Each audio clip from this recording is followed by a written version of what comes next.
Kasus kecelakaan mahasiswa UI yang tewas namun jadi tersangka terus memicu perbincangan publik. Polda Metro Jaya merespon dengan membentuk tim pencari fakta dan akan menggelar rekonstruksi ulang bersama sejumlah ahli agar proses penyidikan transparan dan objektif. Nyawa mana yang bisa diganti dengan barang atau uang? Itu buat kami. Walaupun bukan nyawa dibayar nyawa ya, kita di negara hukum, kami berusaha untuk melalui semua prosedur hukum itu, tapi sekarang malah prosedur hukum itu menurut kami malah berbalik menyerang kami, yang menetapkan anak kami sebagai tersangka. Ibunda Hasya Atalasya Putra, Dwi Syafira Putri, menuntut keadilan atas kematian anaknya. Ia mempertanyakan status putranya yang jadi tersangka, padahal telah meninggal dalam kecelakaan. Kasus yang menimpa Hasya telah dihentikan 16 Januari 2023 dengan keluarnya surat perintah penghentian penyidikan atau SP3. Selain menilai ada keanehan soal penyerahan surat, ayahanda Hasya menyebut penabrak anaknya tidak minta maaf dan tidak menunjukkan empati. Tidak ada keluar kata maaf sekalipun pada malam itu. Ya, pada malam itu tidak. Jadi pada dasarnya kami ikhlas dengan kejadian itu. Tapi karena sikapnya tidak ada empati, ya makanya kami putuskan untuk dilanjutkan sesuai dengan hukum yang berlaku. Gitu. Upaya hukum yang ingin ditempuh keluarga tak sekadar ucapan belaka. Selasa siang, keluarga Hasya Atalasya Putra melaporkan Polres Metro Jakarta Selatan dan pihak yang mengeluarkan hasil visum ke Ombudsman. Keluarga almarhum Hasya menilai terjadi kesalahan atas penetapan tersangka terhadap korban yang tewas.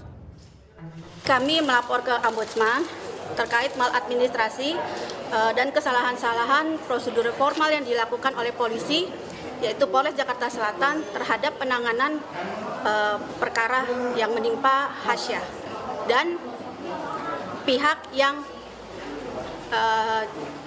menerbitkan visum Hasya. Soal penetapan tersangka Hasya memang jadi polemik di publik, mengingat korban telah meninggal dunia. Guru Besar Fakultas Hukum Universitas Sudirman, Hipnu Nugroho menilai, perdebatan akan hilang dengan mencabut status tersangka pada Hasya. Konsep sistem sebagai penentuan tersangka ini yang cukup dipertanyakan. Apakah yang bersangkutan sudah diperiksa atau belum? Apakah dalam keadaan itu masih sehat atau belum? Kan keadaan yang dilakukan sudah dalam keadaan kritis, tidak diperiksa. Pertanyaannya, apakah orang dalam keadaan kritis langsung ditetapkan tersangka?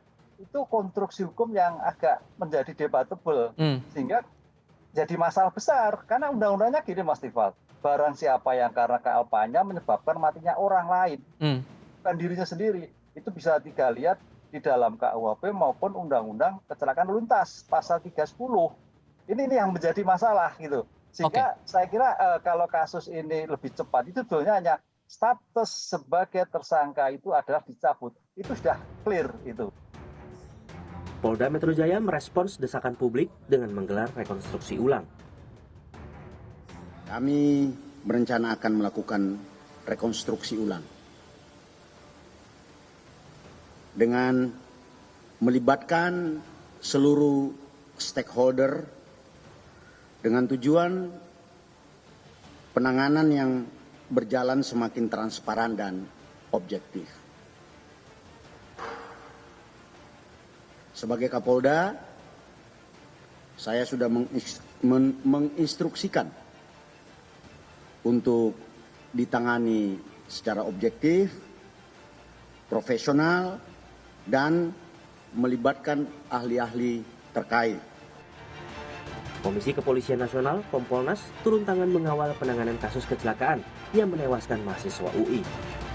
Kompolnas meminta keluarga Hasya kembali dipanggil agar mengetahui secara jelas dan transparan proses penyelidikan dan penyidikan kasus kecelakaan tersebut. Sorotan juga muncul soal pertanyaan keluarga terkait mengapa penabrak yang tidak menolong korban tidak diberikan sanksi hukum.